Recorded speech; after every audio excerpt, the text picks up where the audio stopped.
Hello and welcome to a new edition of Need to Know, a series of video interviews with companies who are shaping, creating and innovating in the games industry today, and whose work will have a huge impact going forward into the future.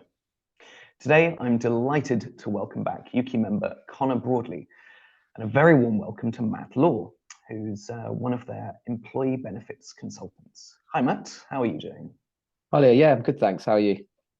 Fantastic. Yes, Good. I'm doing brilliantly. Thank you. Good. Wonderful. Well, thank you so much for joining me here today in this conversation. I'll get you to introduce yourself in just a moment, but for our viewers' benefit, our talk today is entitled "How Can Studios Support Employees with Their Pension Needs and Expectations?"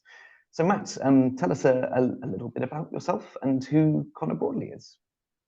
Yes, so thanks, Leo. So as you said, my name's Matt, and I'm an employee benefits consultant here at Connor Broadley. So we're an independent firm, and we work with agencies and studios and companies on their employee benefits. So we predominantly work with kind of HR and finance contacts of creative companies, creative agencies, and that includes gaming studios as well. And so my job is to help kind of design, implement, and then help with the ongoing management of those employee benefit schemes. So as you've touched on, we'll talk about pensions today. So that's a big part of my role. But also then we'll look at all forms of employee benefits. So things like medical insurance, life insurance. So that's my day to day. And that's what I do here at Connor Broadley. Well, fantastic. Yeah, absolutely. So, like you said, we're going to be talking about pensions. Obviously, as individuals, we all have a pension, or at least we should have. But what should studios be aware of when it comes to making sure that they're doing the right thing for their employees? Yeah, it's a good question to start with, I guess. And I always think it's nice to just almost like go back to basics a bit when we're talking about pension schemes. So I'll kind of start a little bit around what are the requirements and what are the basics. So what is a pension, I guess? And a pension is, in its simplest form, it's a vehicle to help an employee save for their retirement. So it's the most tax efficient way to save as well, because you receive full tax relief on the way in, which is great news. So just means that those contributions that you're making are just working harder. So the tax relief you get would be 20%, 40%, or 45%, and that would just be dependent on your tax bracket. So the salary that you're earning. And I guess then moving on from then like a company perspective, a workplace pension then commits you as an employer to make regular contributions towards your employees' pension pots. So that pension pot is then used when retiring. So when that employer retires, they then have access to that pension pot to be able to kind of draw down on and live the retirement that they would like. But that pot of money remains the ownership of the employee. So even if they leave the company, so you may, as an employer, be paying into an employee's pension. They then leave. That then pension pot just goes with them and becomes theirs as well. So you may have individuals who have like multiple pension pots from working at various different companies. You know, nowadays people work for loads of different companies in their career. So all of those pots remain theirs, and they can then draw them down, or they can consolidate them. So all employers, so even if you are just employing one person, they've got to put certain staff into workplace pension schemes and then contribute towards those as well. And that's known as something called auto enrollment. So auto enrollment came into play kind of the early to mid 2010s, and just the government basically mandated that everyone had to be automatically enrolled into a pension scheme. All qualifying employees would have to anyway. And this is just because they want to ensure that people have enough money to retire on. And it actually proved a massive success. But with that auto enrollment legislation, it does mean that there are certain things that employers and studios have to do. So there are different bases really that you can certify on, is what they say as from a pension perspective.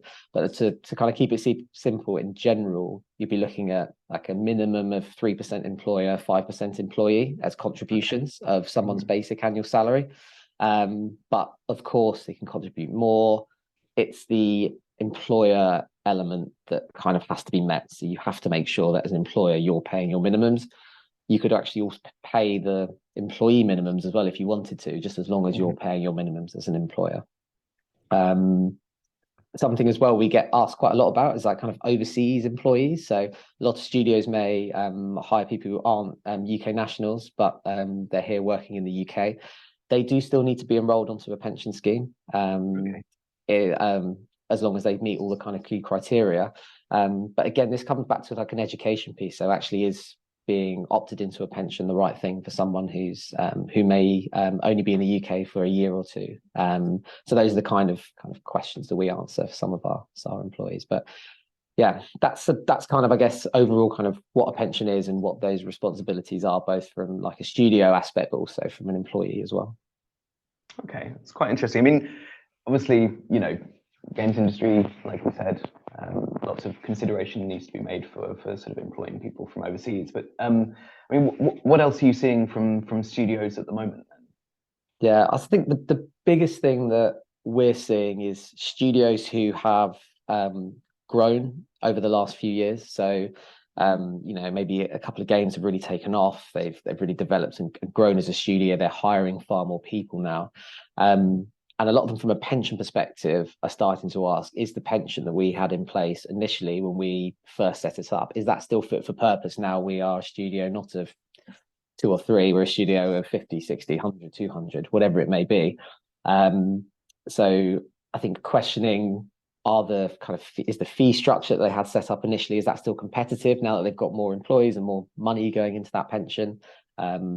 Is the functionality from like an app perspective, an online perspective, is that still fit for purpose? So I guess, yeah, it's just taking that next step, feeling like they may have outgrown that initial setup and looking to kind of investigate what's next and what they can be offering to help attract new talent, but also make sure they're rewarding and retaining their existing talent as well. Fantastic, and I guess, you know, that might be the case for studios that are on the larger side or growing into becoming larger. But what about smaller studios?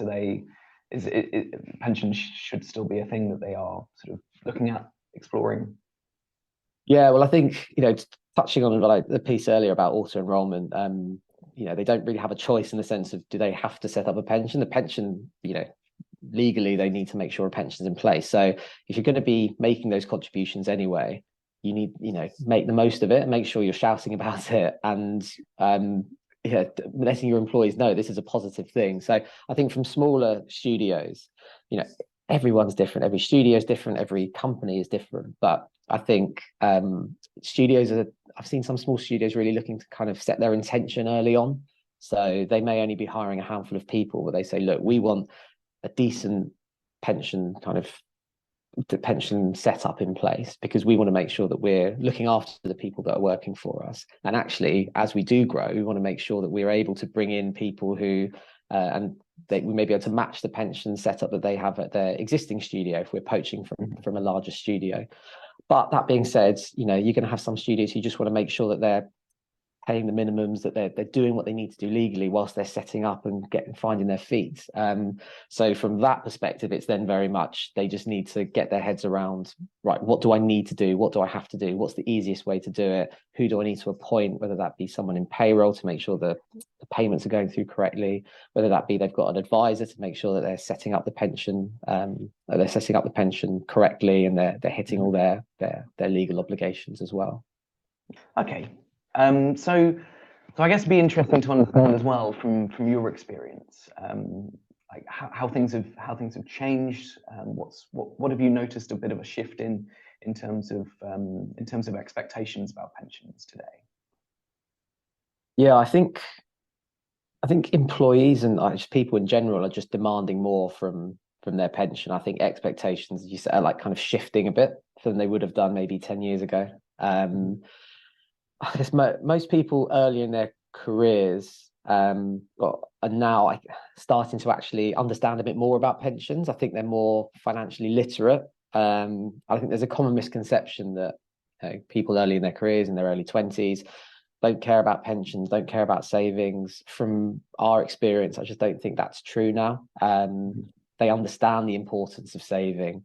They understand the importance of saving into a pension scheme, and they understand the benefits of doing so. And I'm not saying that's absolutely everybody. There's still gaps in financial education, and from a personal perspective, I think loads more needs to be done at kind of earlier education level at schools and colleges and universities, to prep people for when they go into the world of work. And, you know, there are big questions like, we're all enrolling you into the pension scheme. Do you want to increase your contributions? People may opt out. They may not understand the implications of that. But I think in general, people are starting to learn more and they're more curious. They're asking more questions around it. There was a recruiter, a specific gaming industry recruiter, who conducted a survey in 2023.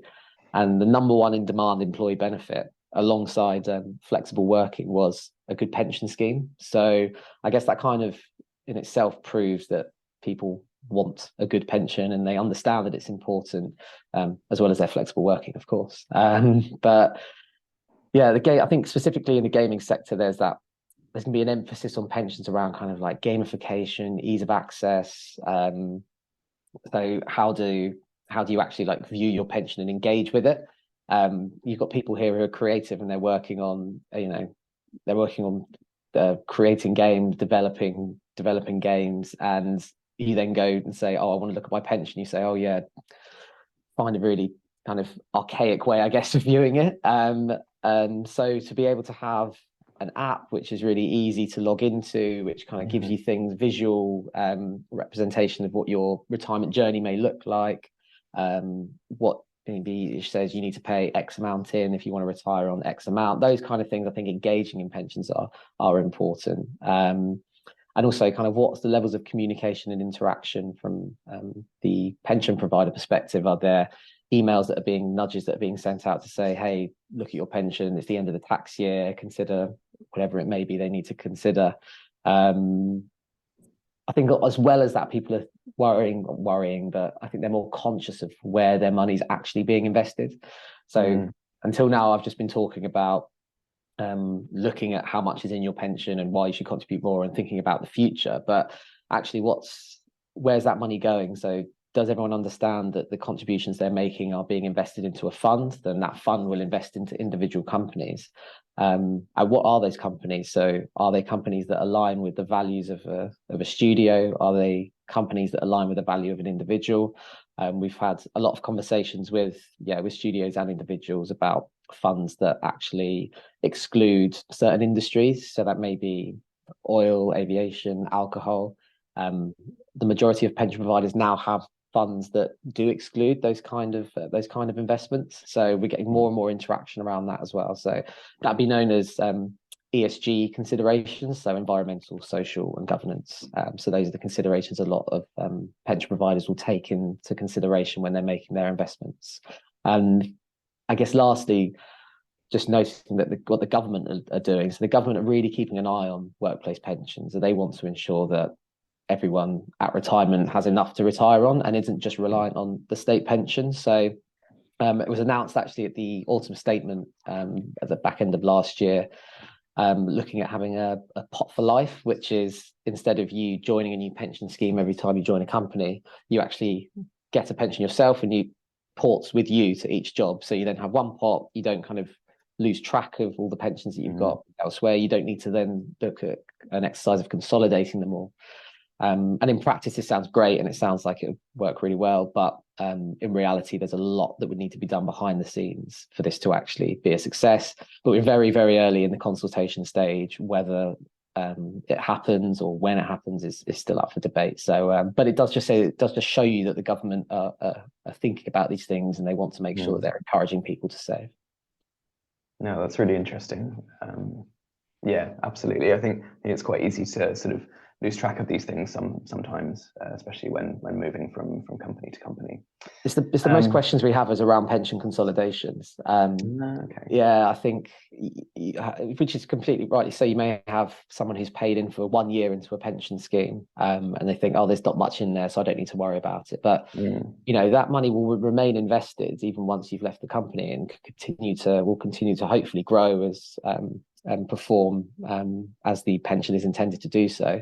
So actually being on top of those kind of things and saying, you know, I've joined a new company, what I'm going to do is take my old pension and move it into my existing one now. And you continue to keep doing that. You've then got one pension pot with kind of everything all together in one place instead of scrapping around in 15, 20 years time. to try and pull together all the different little individual pots you have. But yeah, that's probably, I'd say, number one query that we get around pension consolidations. I think the point that you made on ESG as well is certainly very valid. Have you seen any companies make a change based on that principle? Yes, I have. Yeah, so I've worked with a few of my clients to actually move their existing kind of default fund, so the fund that money and contributions are automatically diverted into, actually move that into a kind of more ethically minded default fund. So one that has ESG, environmental, social, and governance factors included. So there'll be a screening which positively screens companies in and will exclude companies that don't meet those certain criteria. All of these funds have different levels of criteria, different levels of screening. But yeah, that's a few companies that I've worked with to make the change, wanted to ensure that really their company values that they promote internally and promote to their clients actually align with the contributions that they're making on behalf of their employees as well, as it can have a huge impact, the investments that they make. So other companies who've been kind of engaged with it but haven't gone and made that full transition across have looked at really just looking to educate their employees. So having talks about what does sustainable investing mean, what can we be doing as an individual, how would I be able to make that change as a pension member. So while still kind of promoting that, it's almost kind of putting more of the emphasis on the employee and kind of, I guess, educating them and empowering them to kind make that choice and show them how they can do it. So yeah, having loads of conversations around it. So yeah, mix, some that have gone full hog and actually made that change themselves and mandated it, and others that are just giving employees the option and educating them. Interesting. No, that's really, really good. So to sum up then, Matt, what would the key takeaways that studios should be considering? So I'd probably say three things to just consider as a studio who has a pension in place. I'd say number one would be, has that arrangement ever been reviewed? So within that, I think you need to ask yourself, is it providing value for money for your employees? So is the charge that is being applied to that scheme to your employees and your pension members, is that providing value for money? And do employees actually understand their pension, and do they understand how to kind of view it and interact with it and make changes? So yeah, has it been reviewed, I guess, is number one. Two, I'd say, what kind of tools and support is available to employees? So if they do want to find out more about their pension, if they want to ask questions, where do they go? Is there someone internally who's kind of the pension champion who'll be able to answer all of those questions? Is there like an appointed advisor, like a Connor Broadley? Is there someone like that sat in the background that's supporting on that? Yeah, just how much do you really promote it internally, and how much do you promote it when you're recruiting? Will you sit down with prospective employees and say, this is the pension scheme, it's X% and X%, and move on? Or do you talk a bit more and say, actually, this is how you engage in it, this would be the app that you use to log in, and all of those kind of things? So I think just consider around engagement, support, promotion. That's, I think, the second thing to consider. And what are you doing, and is there more that you can be doing? And then lastly, is that point we've just touched on, I think, Leo, just around the ESG considerations. So, is there integration in the current default fund? So there may be that there are some ESG considerations there on the current fund. Do they go far enough? Do you want to provide more education around alternative funds that employees can invest into themselves? Or do you actually want to consider as a studio to actually switch your default fund into a fully fledged ESG solution? There's more to think about than just the investment side of things. So when we at Connor Broadley are working with studios or our other clients, you've got to consider investment performance, you've got to consider the risk, you've got to consider all of these sort of things as well. So it's not as simple as just dragging and dropping. But the first step would actually be having a look and saying, right, where's my money invested? Am I happy with that? Are there any other things that I could think about doing? So yeah, I guess it's those three things really. Just have a look at your pension, engage in it, make sure your employees engage in it. I could talk about this all day because I love pensions and I think they're really, really important. I think people should care about them. But yeah, that's what I would say. Definitely. Well, thank you so much, Matt, for talking us through all things pensions. It's very insightful, lots to consider. So thank you so much. And thank you today for our audience tuned in to catch this video.